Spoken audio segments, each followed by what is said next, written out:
In this episode of Counterpoint, have the whistleblower laws brought in 2022 in the middle of the pandemic been deliberately designed to fail the Irish people?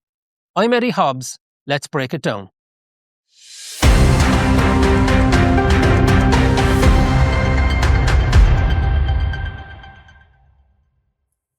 This is the third episode of Counterpoint where I've had to focus on what I regard as a suppression of a protected disclosure by a senior Irish pharmacist, which has gone to every member of the Oireachtas and many Irish agencies, including the HPRA, which is the regulator of the pharmacy area.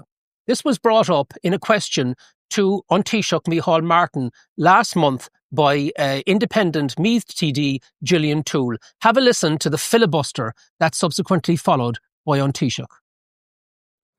Two things. First of all, in terms of the COVID-19, there is government has established an evaluation of COVID, of the management and the state response to COVID-19, which was an unprecedented public health event across the world that had the most significant and severe impacts on societies and on people. The more fundamental objective has always been to try and protect and save life, and people acted in very good faith to do that. And I just want to make that point. What we're reluctant to do is add a new layer now, that because this will go on forever. I don't mean that in any disrespectful way. There has to be a system to deal with protected disclosures. We can't add new layers. And I think we can review it in the context of how the Act is working. But I mean, ideally, we should be able to deal with protected disclosures within the legislation. Thank you, should respond, because the last thing we want is further and more public inquiries. Thank you. And statutory-based public inquiries, which can go on for years. Thank you, Taoiseach. That's not satisfactory. We now move to members on questions and policy. So, Senior Counsel Una McGurk, the Taoiseach saying there that people acted in very good faith. But is the government acting in very good faith when it comes to this astounding disclosure, protected disclosure by this pharmacist? And we'll get into the details of that in just a moment. What do you think of that? Well, I think there's no evidence whatsoever, Eddie, of any good faith or bona fides on the part of this Taoiseach or the government arising out of these whistleblower allegations. Absolutely none.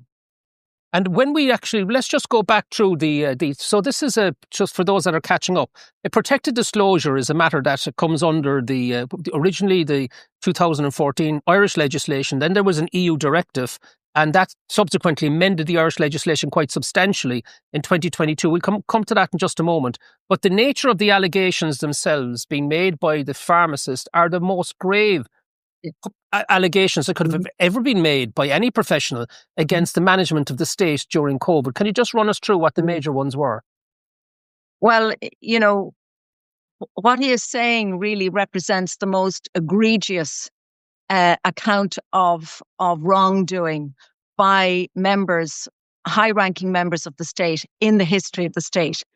I mean, he has provided evidence of independent peer-reviewed data and studies to establish that there has been serious misrepresentation, fraud, deceit, deception, malfeasance in public office, and potential criminal negligence on the part of senior health officials, members of the government, and others in positions of authority, heads of public bodies, and of course, the media throughout COVID. So this is very, very serious. I don't believe there has ever been a whistleblowing allegation of this nature in the history of the state. Yeah, what makes this disclosure, because I'm aware of who the whistleblower is his identity is protected under the Act, and that's another matter. Mm-hmm. But he was very, very strong on the misuse or oversubscription of midazolam in order to bring elderly people to death, really, inside the nursing homes. And arguably, I mean, it's a wonder drug. I know if it's used correctly, but he had specific issues with that, didn't he? Yes, because there was independent data actually that was obtained as a result of a Freedom of Information Act request from the HSE showing a very significant correlation between the administration of midazolam and a spike in alleged COVID deaths. And remember, on the last occasion, we spoke about the fraudulent, flawed PCR test, which was used to determine whether or not somebody allegedly had COVID. And we certainly challenged that, and the whistleblower challenged that as being an inadequate, flawed, inappropriate test. So not only was there a correlation between midazolam, the administration of midazolam, and the alleged deaths of these people, but these deaths were then subsequently classified as COVID deaths based on a flawed, fraudulent test. And I believe that those deaths were used subsequently to justify the lockdowns, the continuation of the restrictions, which ultimately led into what the government was at all times intent on bringing down the line for the Irish people, which was the rollout of the COVID-19 vaccines. Yeah, what's interesting there is that the cycle threshold being used was 45 times in the standard test. Wouldn't it be very interesting if there was any centre in Ireland, like a hospital, that refused to count anything above 30 cycles and then didn't have an issue with COVID beyond the first 6 weeks of lockdown? Wouldn't that be very interesting? Yeah, but I don't think that happened, because these tests took place in so-called independent laboratories. And, some information needs to come out about who was involved with those laboratories, but that's perhaps a topic for another day. So it's arguable that they were not independent, but it was absolutely outrageous that the cycle threshold was 45. In fact, the whistleblower described it as completely meaningless. Utterly meaningless. The tests were utterly meaningless. And we had Irish people hiding in their bedrooms for weeks on end, afraid to come out and, mix with their own families, having their dinner plates left to them outside the door, being unable to go to work. People who missed funerals, people who missed weddings. It was shocking, really, how the country was locked down on so many levels. And here we have a Taoiseach who wants us to forget about all of that.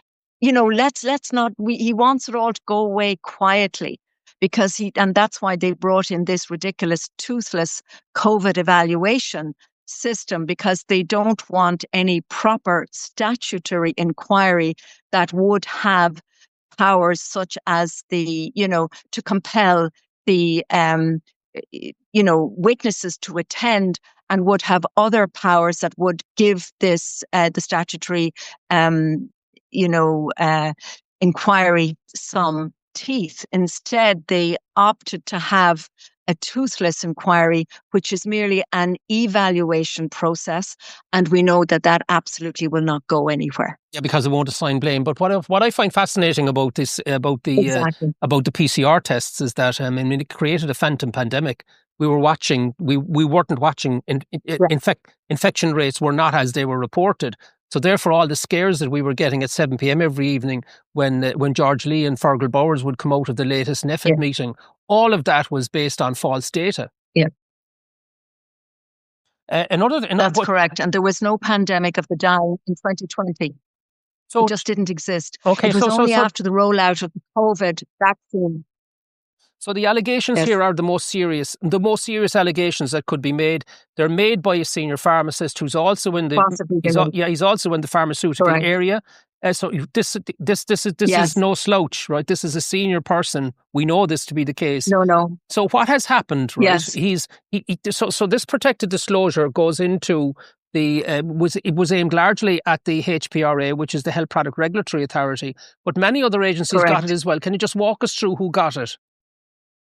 Yes, he notified at all times. He notified his concerns to the HPRA, the Health Products Regulatory Authority, their a regulatory body, also the PSI, the Pharmaceutical Society of Ireland, and of course the Minister for Health, and many others. And all of his concerns were consistently ignored.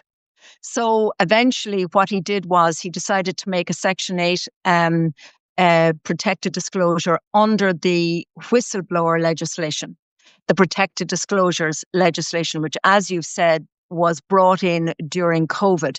This was an amending act that was designed to transpose the EU directive in relation to protected disclosures and whistleblowers. So nothing happened as a result of that. And then eventually he went, the protected disclosures were sent to the Protected Disclosures Commissioner, and who then sent the protected disclosure to 2 agencies. The particular whistleblower had recommended 10 agencies or 10 public bodies who were relevant to his disclosure, 10.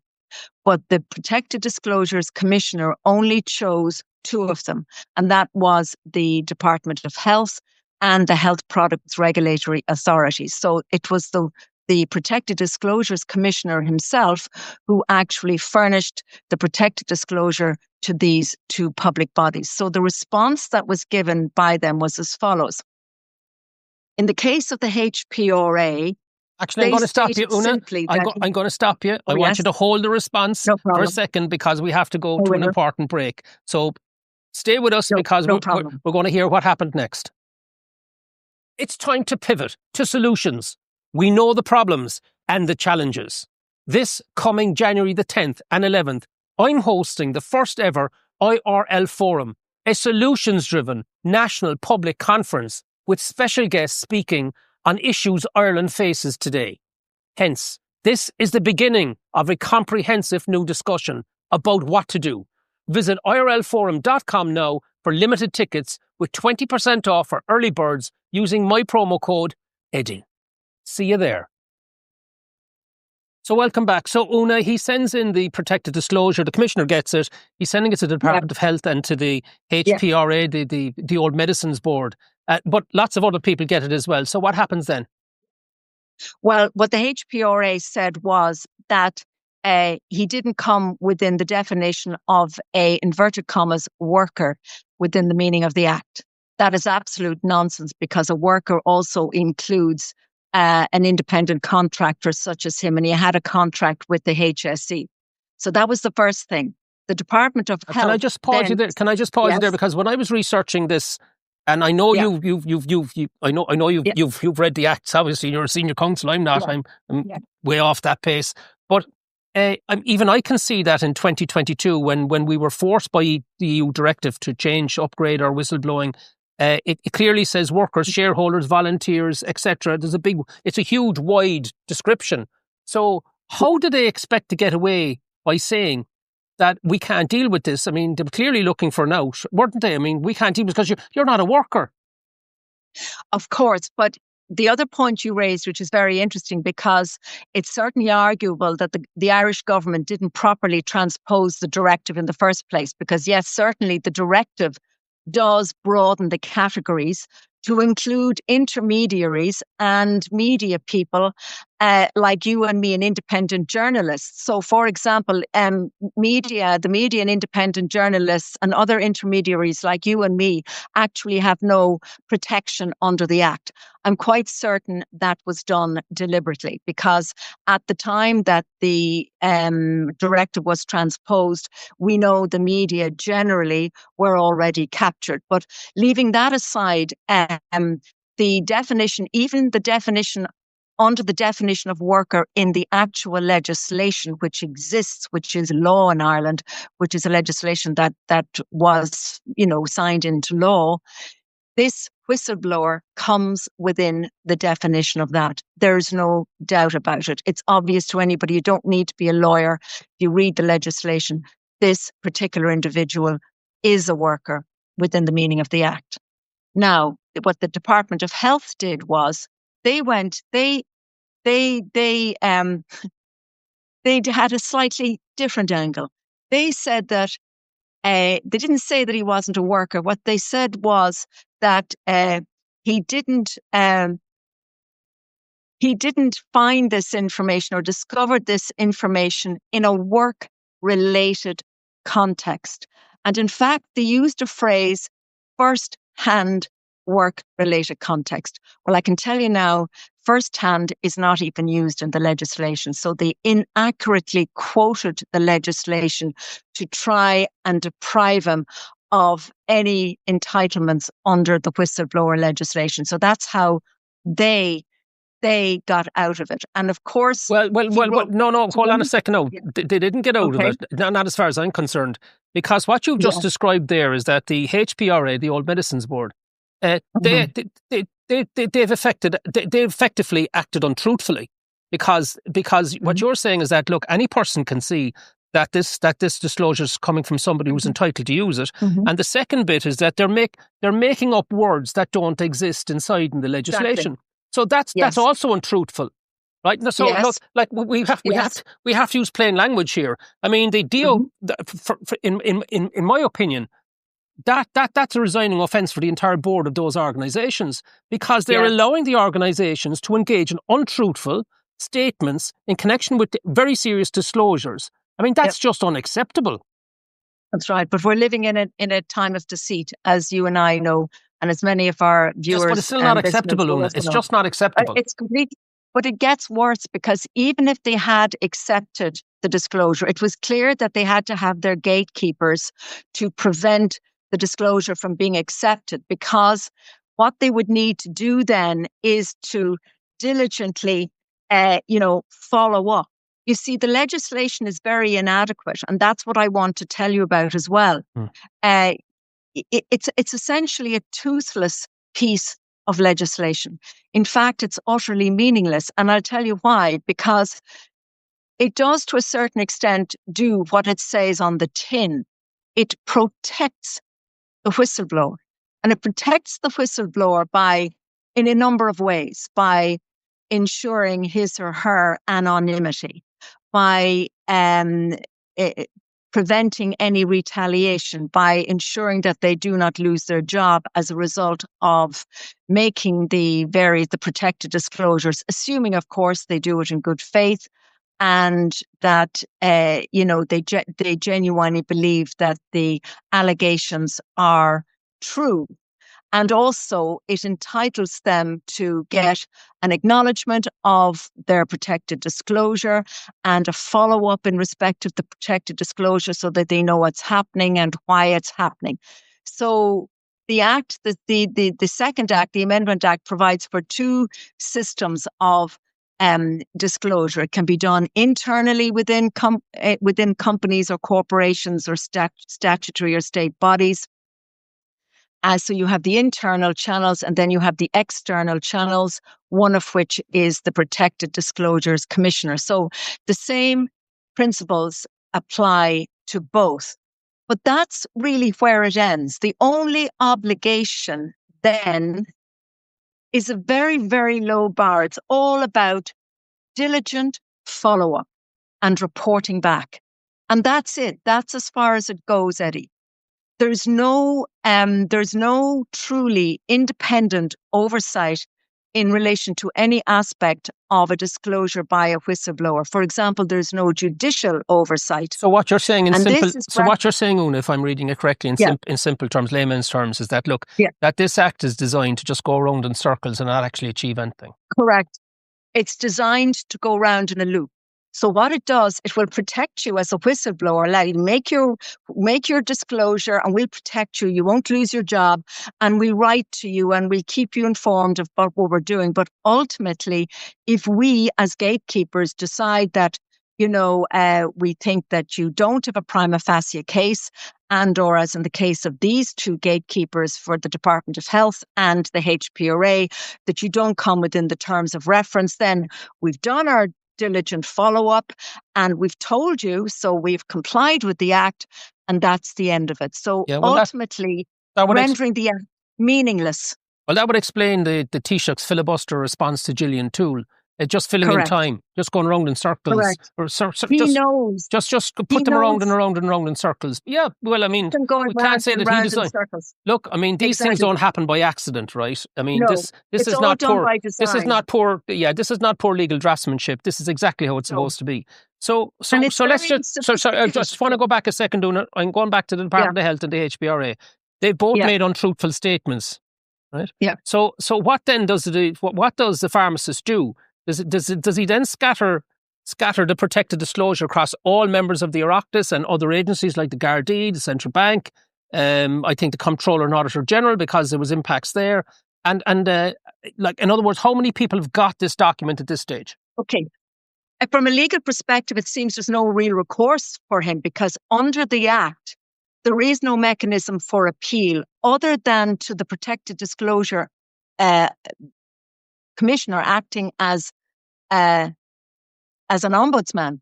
And he's already done that, and he hasn't got a satisfactory response. But there is no situation so whereby... the Protected Disclosure Commissioner, who gets it first day from him, and then narrows it, frames it just down to 2, who then make untruthful statements. He gets it back, and he's the ombudsman, basically giving, looking at his own dinner and describing it. Yes, exactly. And nothing happens again, because this Act is designed not to work. So what it does is it protects the whistleblower, but doesn't protect the disclosure. In other words, it doesn't protect the disclosure in terms of ensuring that something happens, that there's a proper investigation with regard to the disclosure, and that people are made accountable for any wrongdoing that's disclosed by this disclosure. And so therefore there's no oversight. You can have a government operating here, acting in a rogue fashion, and there is no mechanism, certainly not under this Act, whereby they can be brought to account or made accountable. And the only avenue that was open to the whistleblower at that point was then to send it to the media, and I'll come to that in a moment, and he also sent it to almost all of the members of the Oireachtas. I think it was over 100, certainly those that were involved in joint committees in relation to justice and health. And of course, he sent it to the Taoiseach, the Taoiseach, the Minister for Health, the previous Minister for Health, and the Minister for Justice, and all the members of the Cabinet. He sent it to all the MEPs, not even acknowledged. And he sent it to a number of, and he sent it also to the following I'm going to mention. He sent it to Michael McDowell, Senator Michael McDowell. He didn't even get an acknowledgement. He sent it to Alan Kelly, TD, the Labour TD. He got no acknowledgement from him either. He sent it to Ken O'Flynn, Independent Ireland. He did get an acknowledgement, but no follow-up. And he did send it to Mattie McGrath. And Mattie McGrath, of course, did raise the matter in the Dáil, as we know. And full credit must be given to Deputy McGrath for doing that. So the other 3 didn't even apart from Ken O'Flynn acknowledging receipt of it, or his advisor acknowledging receipt of it, the other 2 did nothing. And the interesting thing was that the whistleblower actually said to them, look, I will come and explain it to you. Here's the information. Here's the evidence. I'm happy to meet with you.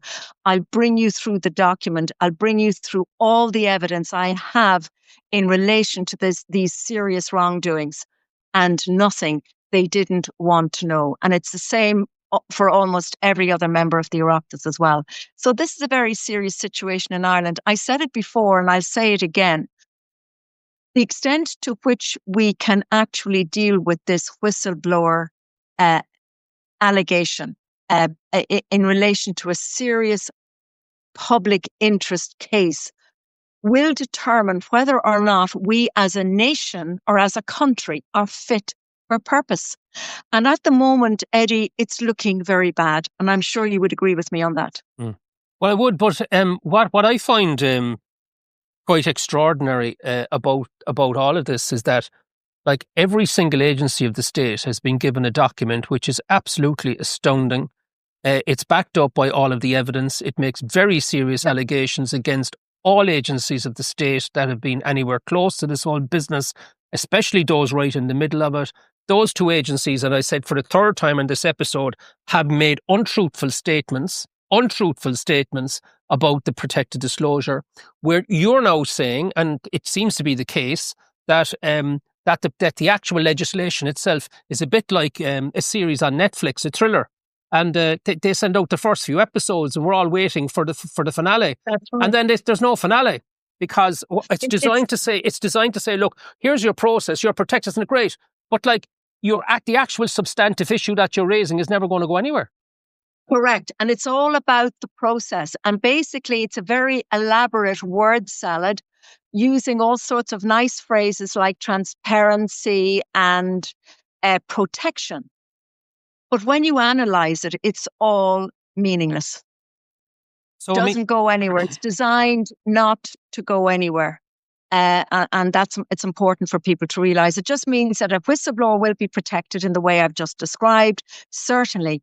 But if you're making a serious disclosure, as this whistleblower is, that has serious and profound effects for everybody in Ireland, it's guaranteed and designed to go nowhere. Now, in the directive, there was a provision whereby the member state, in transposing the legislation, could have used judicial oversight, but they failed to do that. And it's not in this legislation. So there is no provision for an appeal process or any kind of truly independent oversight of the manner in which the protected disclosure is being dealt with, such as having a high court judge, for example, to examine it and to carry out an investigation. And I can only conclude that that is deliberate and that they knew exactly what they were doing, because this legislation was brought in right smack bang in the middle of COVID in 2022. And I think that's why this government and all these senior health officials and all those others implicated are so smug, because they know that there is no system or mechanism out there now which can hold them to account. Well, what I would say is that the actual filibuster, which we seen there by the Taoiseach, where he was just killing time in the Dáil, he seemed to almost be enjoying doing it, is exactly, ironically, exactly as the law is written, because the law is wrten as a filibuster itself. It's just throwing people around in circles and not going anywhere. And what you're saying is, look, that's deliberate draftsmanship. What I would say, Una, and I want to thank you for coming on this latest episode to discuss this most serious matter again, is that all members of the Oireachtas, all senators, all TDs that are out there, and everybody else in all the agencies that's got a copy of this protected disclosure and that have done nothing about it, that haven't raised it, that have done nothing about it, I just want to say to those people, you're acting in a cowardly manner. You're acting cowardly. Yeah, because that's what it is. That's what it is, Una. The moral cowardice is outrageous, because the fact that these people are aware of this document, means that they're either implicated themselves or alternatively, they are protecting those who are. And whichever one it is simply unacceptable. You do know that he also sent to certain media outlets. Would you like me to deal with that or mention that? No, do you know what? I think anybody listening to this episode is going to be looking at it through their fingers, hanging their heads, saying, what kind of a country have we where we go through a major health emergency situation? We've had huge amount of problems associated with it, with the lockdowns and with the mRNA vaccines and all of the other things that are going down that we all know about. And this is the result. This is a classic Irish answer to an Irish problem from the state. Lock it down, generate a whistleblower legislation that doesn't work, and that anybody gets the documentation, doesn't talk about it. It's verboten. Let's get on. Let's put it all behind us. We acted in good faith. That's the way we're going to deal with it until such time as the Irish people say no. That's where we are realistically, isn't it? Exactly. It's just like, let's move on. Pretend this didn't happen. Pretend that people were not actually seriously injured or died, not as a result of what everybody thinks it is, but because of the inaction and the omission and the actions of these various actors that I've called out at the very beginning, who are definitely implicated in what has happened. Well, what I find of the greatest irony, and I'll leave it at this, right, is that we bring in a whistleblower legislation which is designed to help us all figure out what's going on inside an organisations. That is dark stuff that needs to come to the surface, and politicians are clapping it in. It's this is great, isn't it? Until such time as the allegations are made against the state itself and the agencies of the state. Correct. And then they sing a different tune. Yeah. That's what's going on. Una, we're going to leave it at that. I'm only going to get more annoyed about it because I just find this outrageous behaviour. It's going to remain outrageous behaviour until something is done about it. So we leave it at that. Una, thanks very much for coming on Counterpoint. You know what to do if you're watching this program, and you know this is the third time we've done this. You know what to do. If you like this, just hit the big like button or subscribe button. And if you think this content is serious enough to send around to your network to make the points that are being made here again tonight, please do so. Until the next time, good night.